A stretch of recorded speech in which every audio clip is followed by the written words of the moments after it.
अस्सलाम वालेकुम student, welcome to literature official channel. I hope you all are fine.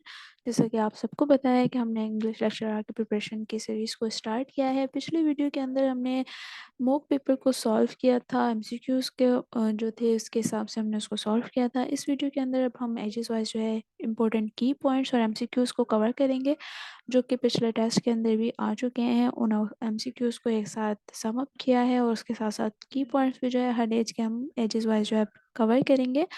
सो ये video आपके लिए बहुत ज़्यादा हेल्पफुल होने वाली है। इसको एंड तक वॉच कीजिएगा, शेयर कीजिएगा और चैनल को सब्सक्राइब कीजिएगा।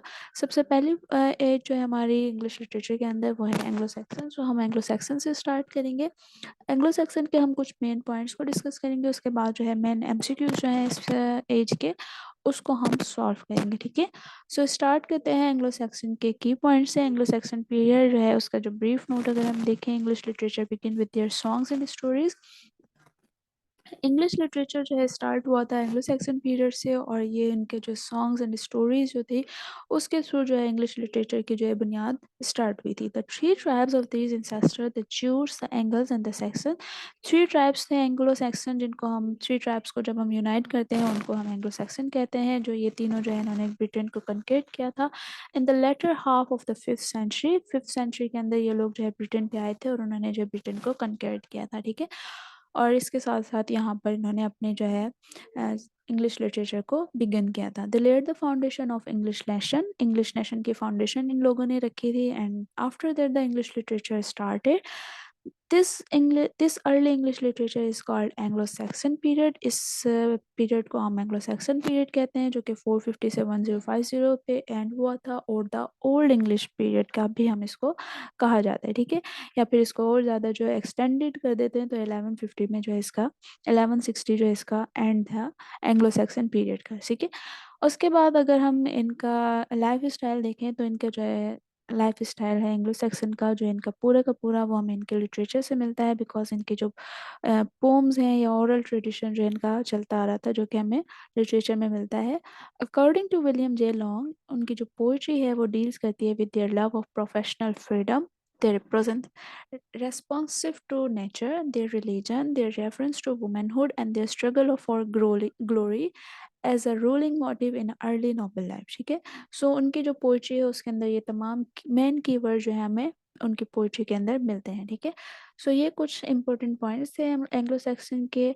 और उसके बाद अगर हम एंग्लो सैक्सन के इंपॉर्टेंट वर्क्स देखें, सो मैं सिर्फ यहाँ पर जो वर्क्स हैं उनके नेम को कवर करूँगी, इसके साथ जो है इंपॉर्टेंट डिटेल आप जो है इस वीडियो के अंदर रीड कर सकते हैं। ठीक है, so very very most important work इसका जो है ब्योल्फ है। उसके बाद है विट्सिट, जो कि विट्सिट ने लिखा था।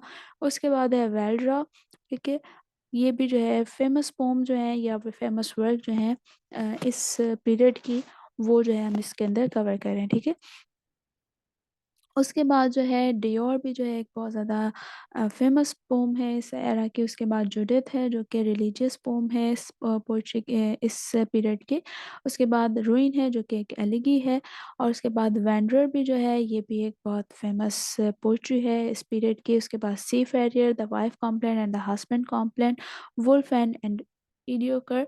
सो ये जो है कुछ इंपॉर्टेंट वर्क थे एंग्लो सैक्सन एरा के। उसके बाद अगर हम इंपॉर्टेंट पर्सन्स देखें एंग्लो सैक्सन पीरियड के, तो वो है Caedmon, Cynewulf, king Alfred, king Aelfric. उसके बाद बेडी और एल्डहम एंड वुलस्टन्स, ये जो है कुछ इंपॉर्टेंट पर्सनालिटीज़ हैं एंग्लो सैक्सन पीरियड्स की। ठीक है, सो ये कुछ इंपॉर्टेंट की पॉइंट्स थे। अब हम एमसीक्यूज़ की तरफ मूव करते हैं, जो कि हमारे पिछले टेस्ट के अंदर भी आ चुके हैं। और जो इस एज के हिसाब से जो मोस्ट फेमस पॉइंट्स हैं उसको भी हमने एंग्लो सैक्सन पीरियड के अंदर जो भी आ रहा है वो एक कम्प्लीटली सॉल्व किया। अगर आप इन एमसीक्यूज़ को और इन पॉइंट्स को याद रखेंगे तो आपका जो है टेस्ट प्रिपरेशन भी होती रहेगी, और के साथ साथ आपको जो है मेजर पॉइंट जो है हर एजेस के वो कवर करते जाएंगे। सबसे पहला एमसीक्यू जो है आपके इस वीडियो के अंदर, the history of English literature started with which period. History जो है इंग्लिश लिटरेचर की स्टार्टेड हुई थी एंग्लो सैक्सन पीरियड की। So right option is C, which period of English literature is called the ancestor of English race. Ancestors of English race कौन से period को कहा जाता है, वो भी हम एंग्लो सैक्सन पीरियड को कहते हैं। उसके बाद है the land which the ancestor of English race, England, Angles and Saxon occupied was called. उस लैंड को हम क्या कहते हैं, उस लैंड को जो है लोग पहले जो है इंग्लैंड कहा जाता था। So right option is C. In Anglo-Saxon poetry, who describe continental courts visited in imagination by far and wandering poet, so ये हमारा कहा था विरसित ने, ठीक है। सो ये हमारी जो पोइट्री है उनकी जो विरसित पोम पोइट्री थी उसके अंदर से ये लिया गया है, ठीक है। The pome of Anglo-Saxon period which describe the disappointment of a lover is, ये कौन सी पोम थी? कंप्लेंट ऑफ डॉयर, जिसके अंदर जो है डिस्क्राइब किया जाता है डिसअपॉइंटमेंट ऑफ अ लवर। सो इसका जो राइट ऑप्शन है वो बी है। उसके बाद जो है next MCQ is the first English form of heroic poetry of the Anglo Saxon period was. Heroic poetry अगर हम देखें वो कौन सी है? वो ब्योल्फ है।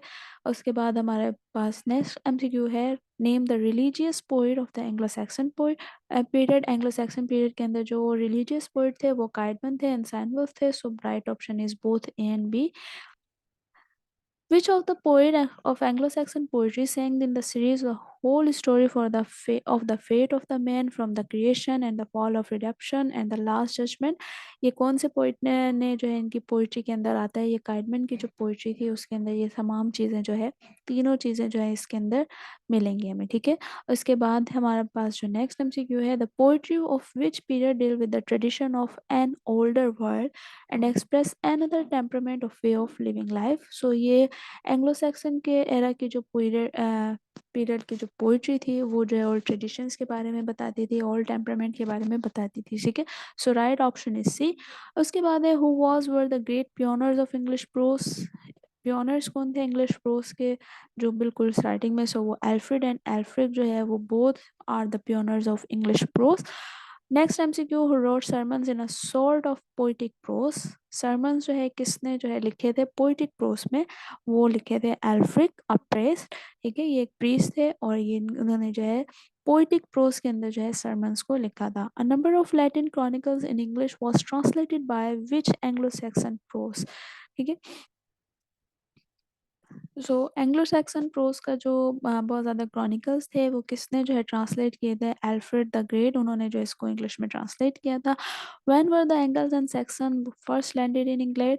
एंगल्स एंड सैक्सन कब जो है इंग्लैंड पे जो कब आए थे पहली मरतबा? Middle of the fifth century पे उन्होंने ब्रिटेन को कन्कर्ड किया था। So right option is B. उसके बाद है MCQs, the most prominent king among the Anglo Saxon king was. Most prominent king जो है एंग्लो सैक्सन का वो कौन है? Alfred the Great. उसके बाद हमारा नेक्स्ट एमसीक्यू है which was the last Saxon king? Harold is the last Saxon king, ठीक है। अब इसमें हमसे सैक्सन किंग्स का भी पूछा हुआ है। सो हेरोल्ड जो था वो हमारा एंग्लो सैक्सन का लास्ट किंग था, ठीक है। The Saxon king defeated of the battle of Hasting was, कौन सा किंग था जो कि बैटल ऑफ हेस्टिंग में डिफीट हुआ था? वो था हेरोल्ड, बिकॉज वो लास्ट किंग था। सो बैटल ऑफ हेस्टिंग जो एंग्लो सैक्सन और एंग्लो नॉर्मन के दरमियान जो है बैटल हुआ था उस बैटल को हम बैटल ऑफ हेस्टिंग कहते हैं। और ये जो है हेरोल्ड एंग्लो एंग्लो सैक्सन का जो किंग था और विलियम द कन्क्वेरर, विलियम जो था वो एंग्लो नॉर्मन का किंग था जिनके दरमियान जो है बैटल हुआ था और हेराल्ड जो है इसमें इसको डिफीट हुई थी, ठीक है। The कन्क्वेयर of Normandy France was William. कन्क्वेयर कौन था नॉर्मंडी का? वो जो था विलियम था। उसके बाद है battle of at the battle of Hasting the Saxon king Harold was defeated by, Harold को किसने डिफीट किया था? विलियम ने। उसके बाद हमारा नेक्स्ट एमसीक्यूज है the great principle reflected in the Anglo Saxon literature were. कौन से प्रिंसिपल जो है एंग्लो सैक्सन के लिटरेचर में हमें मिलते हैं? A love for personal freedom, religion and struggle for glory, responsiveness to nature and love for womanhood, all of the above. So right option is C, हमने ऊपर भी कवर किया और साथ हमारा एमसीक्यू भी है। Which language forms the basis of modern English literature? The old vigorous English Anglo-Saxon language जो थी उसने जो है बेसिस बनाई थी इंग्लिश लिटरेचर की। उसके बाद हमारा जो नेक्स्ट एमसीक्यूज है, one of the oldest poem in English Beowulf is written by, Beowulf को किसने लिखा था? काइडमन था। Beowulf Bede and unknown. So Beowulf का जो राइटर है वो अननोन है। So right option is D. The monster Grendel appear in the poem, Grendel कौन सी पोम में आया था? ब्योल्फ पोम में। So right option is C. The three days tribes came to England in the middle of the fifth century, कौन से tribes आए थे? जर्मेनिक ट्राइब्स आए थे, ठीक है। वो थे Angles, Jutes and Saxon. So ये जो है middle of the fifth century ये इंग्लैंड पर आए थे और वो थे Germanic tribe. Which Germanic tribes came to England in the middle of the 5th century? कौन से जो tribes आए थे? Jutes, Angles, and B का है Saxon and C है हमारा Boers. So right option is C because Jutes and Angles and Saxon ये तीनों जो थे ये इंग्लैंड में आए थे. Who is called the father of our English learning? English learning का फादर कौन है? बेडी जो है उसको फादर ऑफ इंग्लिश लर्निंग के तौर पे जाना जाता है. Who wrote ecclesiastical history of English people? Ecclesiastical history of English people जो थी ये किसने लिखा है? ये बेडी का वर्क है. ठीक है, सो ये बेडी ने जो है लिखा था ecclesiastical history of English people.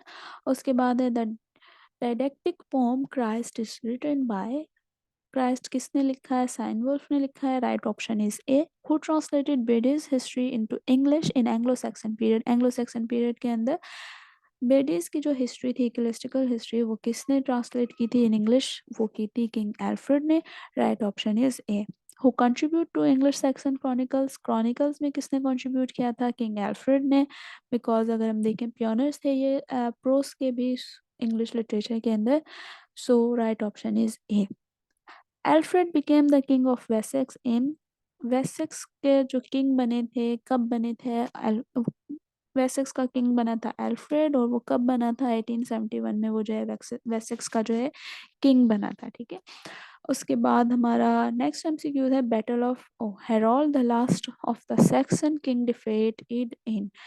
Harold जो था जो लास्ट सैक्सन किंग है वो कब उसको कब डिफीट हुई थी? किस चीज़ में? बैटल ऑफ हेस्टिंग जो कि 1066 में जो है बैटल हुआ था ये और उसमें जो है हेरोल्ड को डिफीट हुई थी. ठीक है, उसके बाद है नॉर्मन केस्ट. नॉर्मन कॉन्केस्ट उसको हम बैटल ऑफ हेस्टिंग के तौर पे भी जाना जाते हैं जो कि 1066 में हुआ था. सो बैटल ऑफ हेस्टिंग को हम नॉर्मन कॉन्केस्ट के तौर पे भी जानते हैं in our history. Dash is considered the national epic of England. Beowulf is considered the national epic of England and Beowulf is considered the national epic of English literature. ठीक है, उसके बाद पैगन लिटरेचर हम किसको कहते हैं? जिसमें हम बिलीव ना करें गॉड पे एंड रिलीजन पे. सो एंग्लो सैक्सन जो है ज़्यादातर उनका जो लिटरेचर था वो पैगन लिटरेचर था. पैगन लिटरेचर भी हमें उनके पीरियड के अंदर मिलता है. ठीक है, timeline of Anglo Saxon is 450 to 1066. उसके बाद who wrote the fates of the apostles and Elene? ये किसने लिखी थी? हमारा वर्क है fate of the apostles and Elene, ये लिखी थी सैन वुल्फ ने. उसके बाद हमारा नेक्स्ट एमसीक्यू है which is the oldest Anglo Saxon biblic poem. Biblical poem, ये हमारा एक्सोडस जो थी वो एक बाइबलिकल पोम थी एंग्लो सैक्सन एरा की. So right option is A. उसके बाद है Beowulf consist of that successive narratives. Beowulf consist of 3 successive narratives.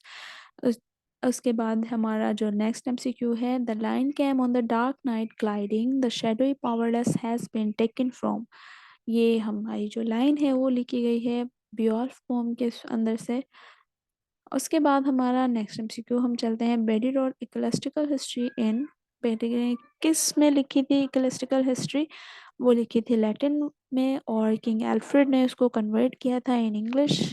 ठीक है, Caedmon is a writer from 8th century. Caedmon is a writer from 7th century. ठीक है, who is known as the Anglo-Saxon Milton. Anglo-Saxon का जो Milton है वो किसको कहते हैं? हम वो Caedmon को कहते हैं. One of the following is not a poem by Caedmon. The Christ, the Dream of the Road, the Judith and None. So Christ is a poem जो कि सैन वुल्फ ने लिखी थी. ठीक है, ना के क्राइडमन ने. So right option is A. उसके बाद हमारा जो नेक्स्ट एमसीक्यूज है Alfred the great manage to unify Britain temporary by defeating the Danes. Alfred ने डेंस को डिफीट किया था. So right option is A. उसके बाद S T Augustine came to England from Rome. S T Augustine जो है रोम से आए थे और ये आर्च बिशप से. उसके बाद थे हमारा next MCQs who introduced Christianity to Britain? Rome introduced Christianity to Britain. ठीक है, where did the Saxon originally came from? Saxon जो है कहाँ से आए थे? नॉर्दर्न जर्मनी से वो ब्रिटेन में आए थे. Poetry of Anglo-Saxon was passed down through what means? Poetry जो है हमें किस तरीके से जो है लिटरेचर के अंदर पास हुई, वो ओरल ट्रेडिशन के थ्रू जो है पास हुई थी। So right option is A, who were the original inhabitants of Britains. Britain का जो ओरिजिनल इनहेबिटेंट थे, जो कि वहाँ पर रहने वाले थे, और वो कौन थे, वो सेल्ट्स थे।